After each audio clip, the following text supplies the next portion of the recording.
Halo, Assalamualaikum.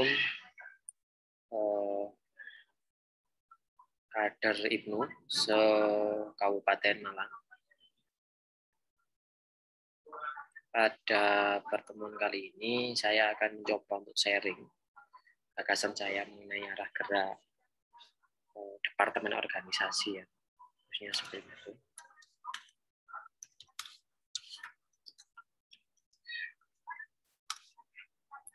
Terkait arah geraknya seperti apa, lalu ketika program unggulannya seperti apa, saya akan sampaikan. Dan teman-teman silakan boleh mengkritisi, menanggapi, memberikan masukan, misalkan melalui platform komentar atau bahkan chatting langsung ke saya di nomor WhatsApp yang saya rasa sudah teman-teman tahu. Kalau mungkin ada yang belum tahu, saya sebutkan nomor WhatsApp saya 085 791 274 099. Nah, saya izin saya screen dulu ya, dan izin ke Pak Ketua, karena kemarin saya sudah diskusi dengan Pak Ketua juga dan juga teman-teman departemen organisasi. Inilah arah gerak. Jadi kita perlu menentukan arah gerak yang akan kita tempuh untuk mencapai tujuan-tujuan itu. Selain tujuan misi organisasi yang dirohnya kepada pengabdian kepada masyarakat, kita perlu peningkatan kapasitas baik kepada anggota kita sendiri maupun kepada yang lain seperti itu.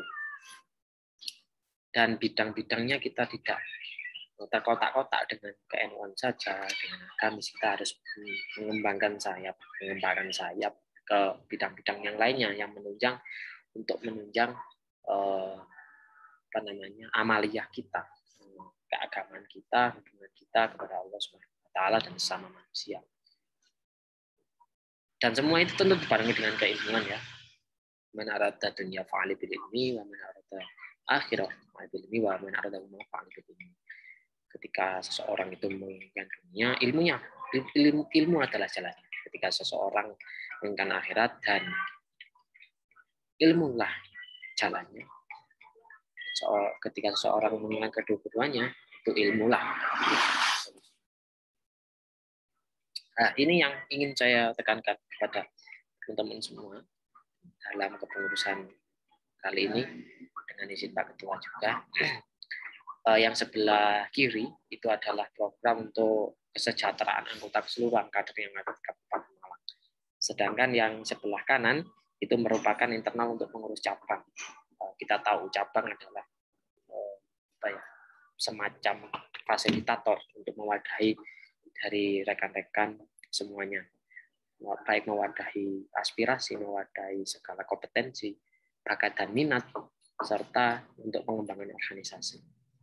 Pertama tentunya program mosi inkubasi. Ini tentunya berbasis penggalangan aspirasi. Nanti kita akan berupaya begitu ya.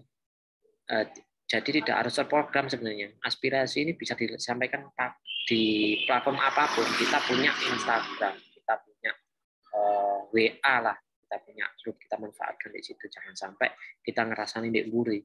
Ya, ayo kita tabahin ke orangnya kalau punya gagasan, punya kritik, saran. Dan ini nanti akan kita sebar berupa ya bisa angket ataupun, tapi yang tetap yang saya tekankan kepada rekan-rekan, ayo dimanfaatkan forum silaturahmi melalui WA ini, tetap kita galakkan. Jangan nunggu program kalau menyampaikan. Kalau emang benar-benar dari hati dan tidak ada kepentingan, saya rasa tidak perlu dibaca oleh semua orang untuk menyampaikan inspirasi. Kalau yang kedua adalah analisis kader berbasis big data. Kita tahu program pada periode sebelumnya itu program maksudnya database itu sudah ada ya. Tapi perlu saya per hari ini itu belum tahu produk itu secara nyata. Artinya variabel-variabel apa yang memuat di situ. Misalkan di situ ada usia katakanlah, terus ada pekerjaan, ada status pendidikan, dan lain sebagainya. Hal ini yang akan kita petakan. Nanti kita berangkat kalau setelah akreditasi maupun klasterisasi, berangkatnya juga dari sini. Gitu.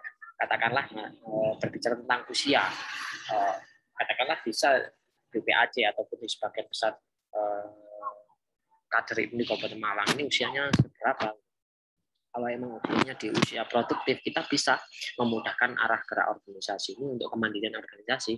Tapi beda halnya ketika nanti usianya itu produktif ya. Berarti nanti kita di situ doktrin, mendapatkan perkaderan ada begitu. Namun jika itu usianya memasuki usia produktif, kita sambil berjalan antaranya kemandirian organisasi dengan doktrin, dengan kaderisasi seperti itu. Dan itu tentang usia. Lalu misalkan tentang pekerjaan, teman-teman ini jaringan pekerjaannya di mana? Atau pekerjaan yang ada di instansi lembaga atau swasta atau BUMN, katakan seperti itu, atau di dinas dan sebagainya. Jaringan-jaringan ini kita manfaatkan. Tentunya circle teman-teman juga beda. Yang pastinya akan bisa kita terapkan di cabang, mulai dari manajemen organisasinya mungkin, atau mulai dengan kultur, caranya mengatur sebuah massa gitu, atau bahkan nanti ke hal-hal yang sifatnya kemandirian organisasi. Misalkan lain duwe wong jero, ngajak proposal, bisa ditawar proposalnya. Atau ya tentunya kita saling kerjasama, posing dijaluk dari perusahaan itu, dan kita harus mengeluarkan apa yang dibutuhkan mereka, dan mereka setidaknya tahulah apa kebutuhan kita. Itu terkait analisis. Ini kita bagi nanti per semester. Lalu akreditasi dan klasterisasi. Akreditasi dan klasterisasi ini nanti akan berpengaruh seperti itu ya. Dari program-program yang sudah ada, misalkan dan saya rasa, tapi saya tempatkan akreditasi ini di akhir.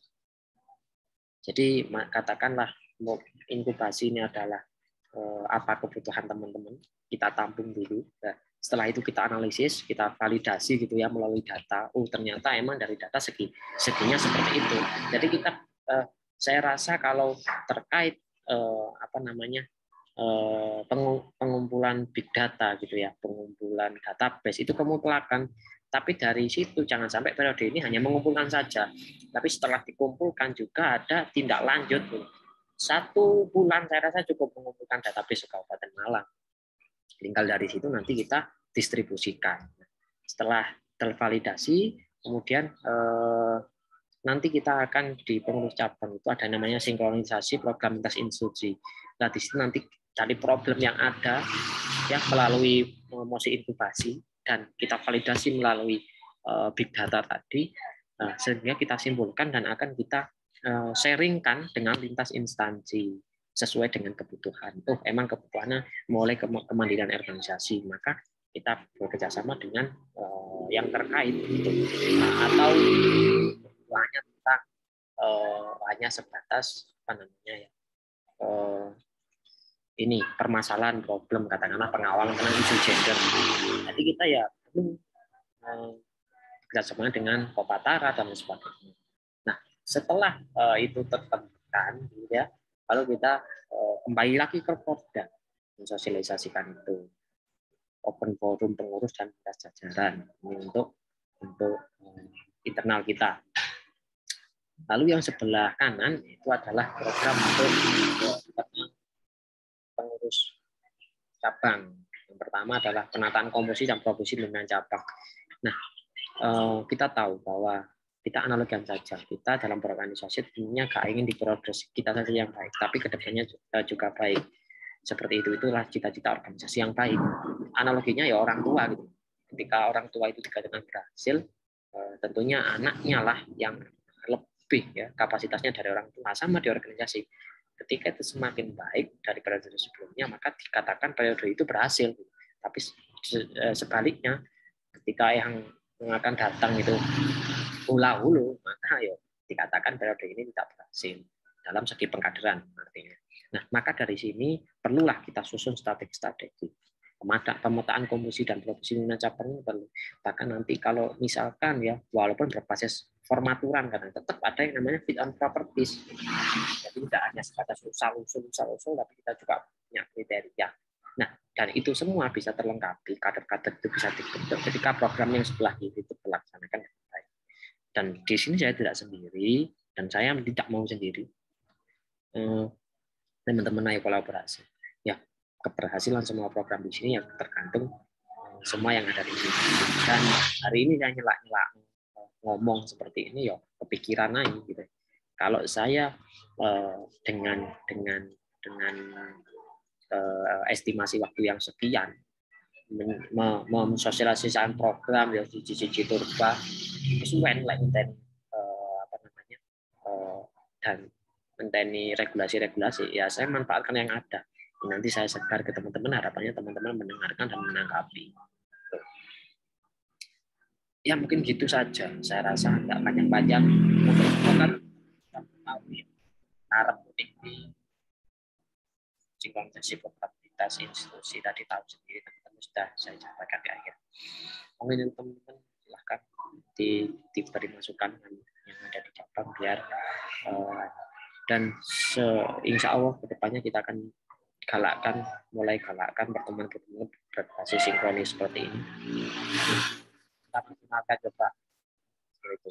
Mungkin dari saya itu, terima kasih ya atas kesediaannya menonton siaran ini yang kadang menurut teman-teman yang nggak berguna juga, tapi saya lagi-lagi tetap sifatnya belajar. Mungkin itu dari saya, sekian. Maaf, terima kasih. Assalamualaikum warahmatullahi wabarakatuh.